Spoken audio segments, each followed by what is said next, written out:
अस्सलाम वालेकुम everyone, welcome to the psychology lectures. अच्छा, आज मैं आपसे एक क्वेश्चन करूँगी कि आप जब एक इंसान से मिलते हो तो आपको उस बंदे की, उस इंसान की कौन सी चीज़ बहुत ज़्यादा अट्रैक्ट करती है? क्या उसकी स्मार्टनेस, उसका हेयर कलर, या फिर उसकी फैशन सेंस, उसकी हाइट, या फिर उसकी कलर्ड आइज़, उसका जेंडर, उसका स्किन कलर? ठीक है, ये चीज़ें आपने मुझे आंसर करना है कमेंट बॉक्स में। आपने मुझे कमेंट बॉक्स में बताना है कि आपको उस इंसान की कौन सी चीज़ अट्रैक्ट करती है। अगर आप इस चैनल पर न्यू हैं तो आपने सब्सक्राइब भी कर देना है और लाइक इस वीडियो को पूरा देखने के बाद। अच्छा, और अगर उस बंदे की अपीयरेंस आपको एक बार अट्रैक्ट करती है, फर्स्ट मीटिंग या सेकंड मीटिंग में वो इंसान आपके साथ बहुत अच्छा रहा है, उसके बाद फिर आपको एकदम से ये क्यों फील आता है कि वो इंसान बदल गया है, वो इंसान वैसा नहीं है जैसा आपने सोचा था, वो इंसान बदल चुका है, वो इंसान वैसा नहीं है जैसे आपने सोचा था, ऐसा क्यों लगता है?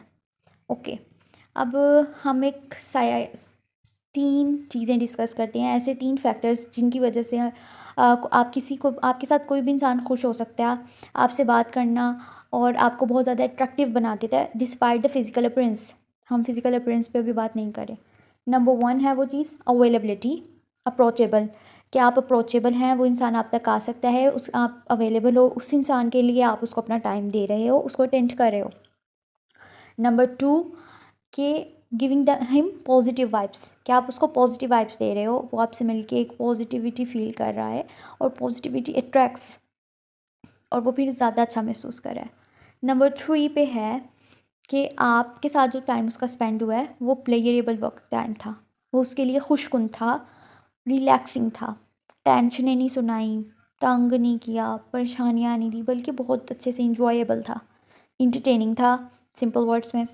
और अगर ऐसा नहीं होता फिर क्या होता है, और कौन सी वजह है? अगर ये 3 चीज़ें जो से, ये 3 कंपोनेंट्स जो अभी हमने डिस्कस किए हैं, अवेलेबिलिटी, अप्रोचेबिलिटी और पॉजिटिविटी और प्लेयर इंटरटेनिंग टाइम, अगर ये 3 चीज़ें एक इंसान नहीं दे पा रहा तो वो कौन से फैक्टर्स हैं, कौन से फैक्टर्स हो सकते हैं अगर ये 3 चीज़ें एक इंसान नहीं दे पा रहा?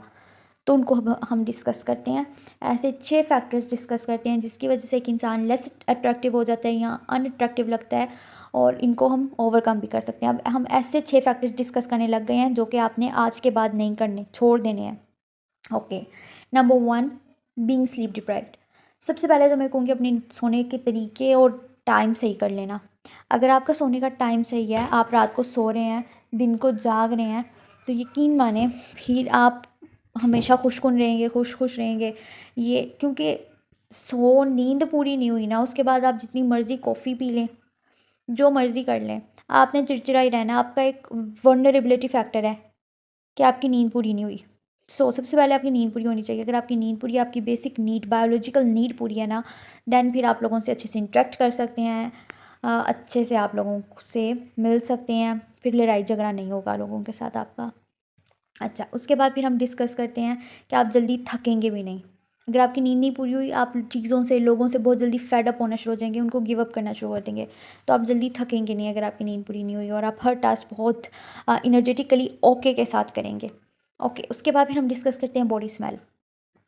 ओके, बॉडी स्मेल के लिए हम बहुत से ऑर्डर यूज़ करते हैं, स्प्रे, मिस्ट, परफ्यूम्स यूज़ करते हैं, लेकिन डू यू नो कि वो सारी एक टाइम के बाद हवा बन के उड़ चुकी होती हैं, या फिर वो सिर्फ कपड़ों की हदूद तक ही रह जाती हैं। हमारी बॉडी की जो सी बेसिक ऑर्डर है ना, वो अगले बंदे तक पहुंच जाती है। अब बेसिक ऑर्डर अगले बंदे तक कैसे पहुंचेगी और वो क्या होती है, और ये हमारी ऑर्गेनिक ऑर्डर, एक इंसान की ऑर्गेनिक ऑर्डर क्या होती है? वो होती है जेनेटिक्स में ही होती है, और वो है मेजर हिस्टोकम्पेटिबिलिटी कॉम्प्लेक्स, जिसको हम MHC भी कहते हैं। MHC है जो कि अगर हमारा इम्यून सिस्टम बहुत अच्छा होता है ना, तो फिर वो हमारी ऑर्डर बहुत खूबसूरत सी ऑर्गेनिक ऑर्डर होती है, और वो ऑर्डर दूसरे इंसान तक उतनी ही अच्छे से पहुंचती भी है।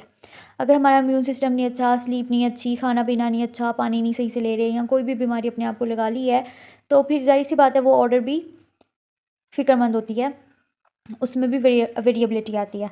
उसके अलावा हमेशा खुश रहना है, नींद पूरी करनी है, खाना पीने का ध्यान रखना है, पानी अच्छे से पीना है, तो आपकी ये ऑर्डर बहुत खूबसूरत सी होती है और अगले बंदे को अपनी तरफ अट्रैक्ट करती है आपके पास। वो ऑर्डर आपको अगले बंदे को आप तक लेके आती है, फिर आपसे पसीने और इन सब की बुएँ नहीं आएंगी। ठीक है, जीन वेरिएबिलिटी होती है ये। उसके बाद है number 3 factor, excessive focus on appearance. अपनी अपीयरेंस पे बहुत ज़्यादा फोकस करना। Excessive focus of on appearance जो है ना, अक्सर लोगों को हमसे दूर कर देता है। लाइक पता नहीं इसमें कितना एटीट्यूड है, पता नहीं ये कैसा है, या पता नहीं ये कैसा है, ये बहुत पर्टिकुलर है, ठीक है। और नंबर 2, हमारा कॉन्फिडेंस बहुत लो कर देती है, फिर हमें अपने रियल सेल्फ के साथ लोगों से मिलना नहीं आता। जितना हम अपनी अपीयरेंस पे और इन सब चीज़ों पे फोकस करते हैं ना, फिर हम उतने ही एक फकेड में जाते जाते हैं। ठीक है। और फिर हम लोगों पे एक और चीज़ भी आती है, वो है रश्क करना। अब मुझे रश्क को पता नहीं इंग्लिश में क्या कहते हैं, भूल गया। नार्सिज्म कह सकते हैं, नार्सिज्म भी आता है। ओके, अब हम फोर्थ है not being humble. Like if you are achieving something, आप कोई अचीवमेंट ले रहे हो, आपकी कोई तारीफ़ हो रही है, you should give credit to दोस्त जो उस चीज़ का क्रेडिट डिज़र्व करते हैं। अगर आप कुछ अचीव कर रहे हो, आपकी कोई तारीफ़ हो रही है और उसका सारे का सारा क्रेडिट आप खुद ही ले जाओ, तो I think so it's not humbleness. अगर आपके पास कुछ चीज़ है, आपको वो चीज़ें शेयर करनी चाहिए। आपको अपनी खुशियाँ, अपने रिवॉर्ड्स, अपने गिफ्ट्स, हर चीज़ शेयर करनी चाहिए। It's the definition of humbleness, और आपको हम्बल होना चाहिए। ठीक है।